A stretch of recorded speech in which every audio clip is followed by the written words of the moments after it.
To Springfield today to talk about the infrastructure initiative that President Biden signed not long ago. A reminder that whether it was the CARES Act, the HEROES Act, or the President's Rescue Package, those were all drafted by the Ways and Means Committee, including the child credit, paid family leave, and then we moved on to infrastructure. We've talked about infrastructure for more than a decade nationally, and Joe Biden got it done. Call attention to that because not only was it our committee that did much of the work on that, but at the same time, you needed a great advocate within the administration, and that's clearly Secretary Walsh. So downstairs we had 6 area mayors that participated in a discussion with the Secretary about their priorities, understanding that much of the success here will come from the initiatives that they propose that will be under the magnifying glass of great analysis, but also to highlight the fact that this is a once-in-a-career opportunity to get infrastructure right. You know of my interest in the lore of history. The Federal Highway Act of 1956, sponsored by a Republican president. Lyndon Johnson was the majority leader in the Senate, and Sam Rayburn was the Speaker of the House. It was transformative. But we also know that a lot of projects have been delayed. All you have to do is travel through many of our highways to understand and see the netting underneath. It catches the falling rubble. We can see what's happened to bottlenecks, and I will be clear with all of you, the Secretary and I discussed with the mayors today our #1 project, and that is improved passenger service on East-West Rail. I've known this guy for a long time. You're not going to get a better person of higher character, good political leader, and his allies are here today from organized labor. They've been great friends to all of us because we're going to ensure that what we've all talked about, they're going to make happen.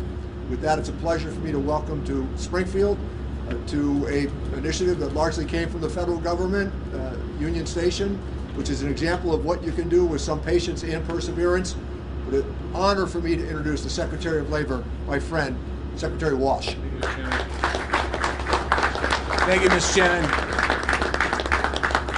I want to stop by. I knew when I was coming to Union Station today that Congressman Neal did a lot of work on it, but he turned a historic station into a modern transportation center, and that's when you look at what he did here at this one station, the ability for working together and what that means for our country. You can't put a I don't know what the right definition with that, I guess. I want to thank the chairman for not just having me in this district today, but for being a good friend. He's somebody that I often lean on down in Washington, D.C., and having somebody with such status in Congress to be able to get the little things that are important to people done. I want to say thank you, Mr. Chairman. I also want to thank all the mayors that are here. I want to give a special shout out to Mayor Sano for bringing us to a city today. It's great to be here with you, Mr. Mayor. And all the mayors. There's a whole bunch of mayors around me, so I want to thank all the mayors. I want to thank the AFL-CIO and the building trade leaders that are here as well. I also want to thank, there's lots of planners in the room. We had a great conversation talking about diversity and equity in this bill, making sure that we make investments that are equal across the board. We had a lot of folks from different planning agencies from Western Massachusetts as well, talking about what this bill means for them. So it's great to have a conversation, deliver some good news.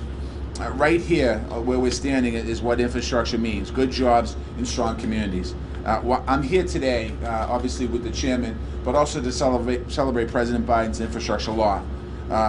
Chairman Neal had a lot to do. His fingerprints are all over this bill, and I want to thank him for making sure that this bill got through the United States Senate, to the House, into the Congress, and it was a bipartisan bill. I also want to thank him for getting Build Back Better reconciliation bill through the House of Representatives. Another important piece of legislation that's going to change the trajectory for so many families here in America.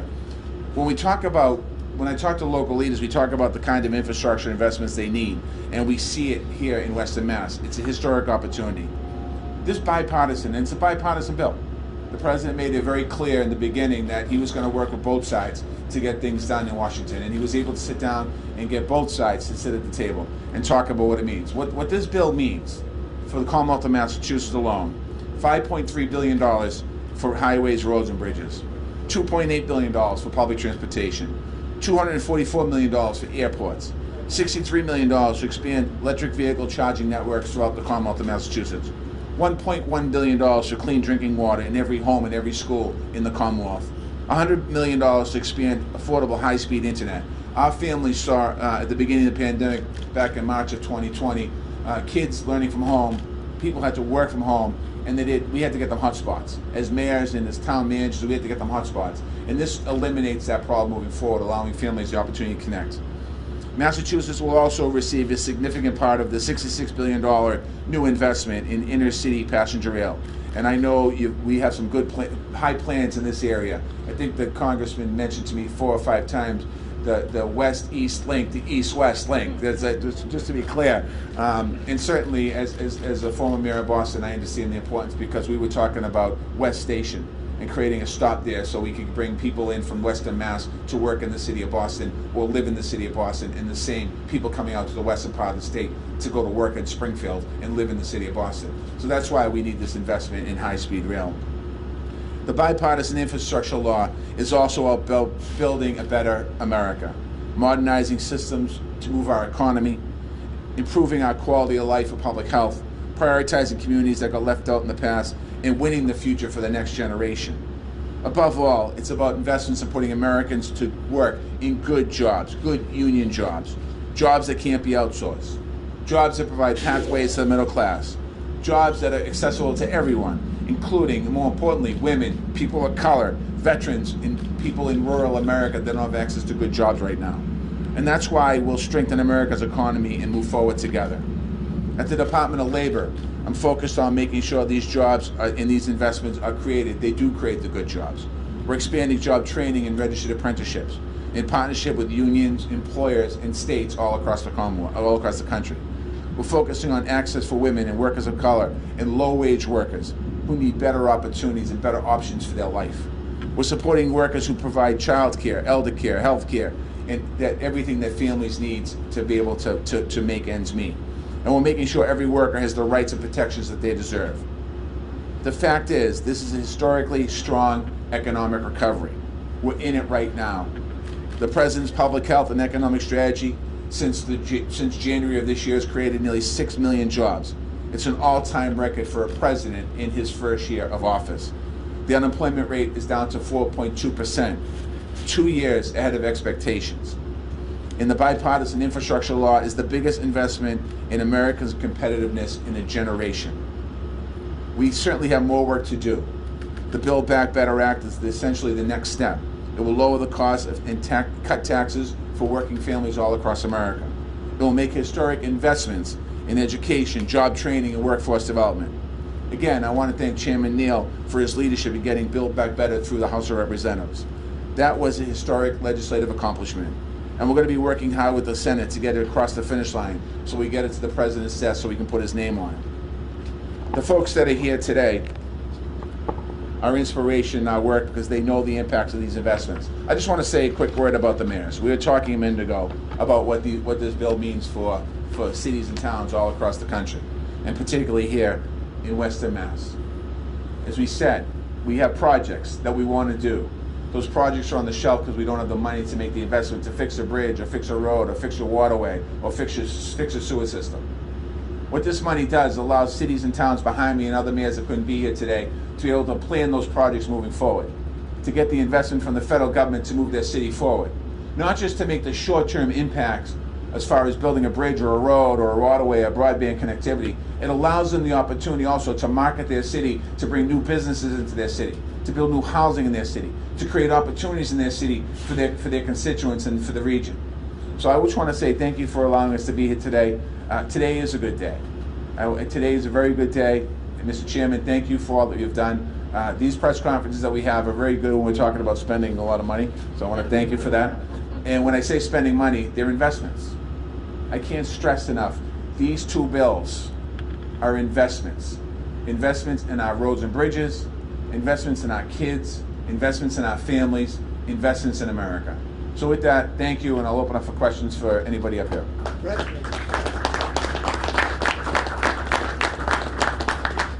Secretary, obviously the virus numbers are not going in the right direction in a lot of places. Are you concerned about the impact that might have on the job market in the upcoming months? Yeah, we'll watch it very closely. The President gave a speech about 8 days ago, and we were saying we want to see what's going to happen in the next 2 weeks. Certainly we are concerned about it. That's why, I'm encouraging people to get vaccinated. I'm encouraging people to get boosted.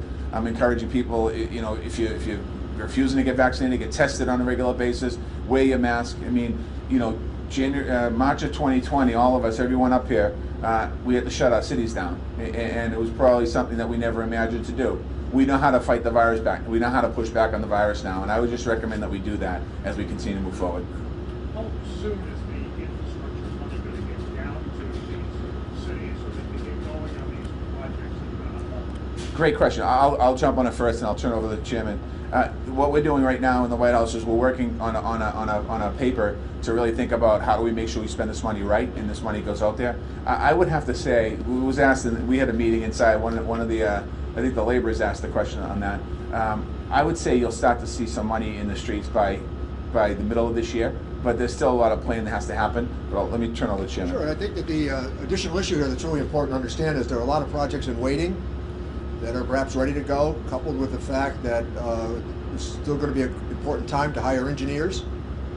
It's going to require a lot of planning that's going to take place. The other thing that's important to remember here, this is not a substitute for other obligations of spending. So clear that this is not to say, for example, that the normal regulatory atmosphere of government is going to be postponed and this is going to become a substitute for that expenditure and investment. That's not going to happen. This is a partnership. So again, there's no reason why we can't get these projects underway. There's a lot of great work that's happened already. And one of the things that I've often thought that was heralded in Massachusetts, it should have been more heralded in Massachusetts than it was what Massachusetts did with school buildings. No matter where I travel across this constituency, this is an example of forward thinking as to what you can do with rehabilitation and new construction. So I think that the Secretary's onto it and ready to go. Take a couple more questions. I know there's been a lot of focus lately on making our communities safer for pedestrians and cyclists. Is there money set aside in this infrastructure bill to further these goals for our communities? Yeah, a lot of that's going to be in the planning designs in cities and towns across the country when they think about it. I think that I spent a lot of time when I was the mayor of Boston designing a better infrastructure for bikes, and part of that was laying it out. It's all going to be laid out in the plan. So I would say where it works, we should do that. There's no question about it. I mean, we're trying to create a cleaner economy, a cleaner environment. I said, so there's opportunities here as we build it out. I think a lot of cities are going to be excited about that. Does inflation change the way you sell these two bills? No, I don't think, I personally don't feel inflation has anything to do with these two bills. I think they're two very different pieces I don't see them connecting together. The two bills, the infrastructure law and the bipartisan, the Build Back Better reconciliation package are investments in economies and people and industries. I don't see how that adds to inflation. I think that the president and Secretary Yellen are working extremely hard right now to deal with the issue of inflation. We've seen the numbers go up in the last week as far as inflation goes, but we've also seen the price of gas drop. We've seen some other pieces drop. So I think we're going to continue to stay focused on our plan on the economy, and we're going to stay focused on our plan to move these two bills forward. Nobody has changed. This is one observation. Despite some pretty good efforts, even from time to time in Congress, nobody has changed the law of supply and demand, and that's what this is about. Europe is experiencing the same challenge. It's pent-up demand with limited supply at the moment, and I think that's part of the challenge that we have in front of us. Mr. Secretary, while we have you here, there's been some speculation you may be weighing a gubernatorial run. Is that something you're interested in? No, there's a lot of speculation about a lot of things, and I'm not speculating on it. I was asked by the president in January of this year, to be his Secretary of Labor. I had a wonderful job, a great job, probably the job of my lifetime. I love being secretary, but I really love being mayor of the city of Boston. And I decided to accept the president's request to be Secretary of Labor. I'm working in an administration that is working to move our country forward. I work for a great guy in President Biden. We're laying out a good plan to move forward, and my job is focused on being the best Secretary of Labor I can be for the working people in America, so we continue to move not just these pieces of legislation forward, but there's lots of other work we want to do. I'm focused on my job. Okay, we'll end at that. Thank you all. Thank you all. Good job.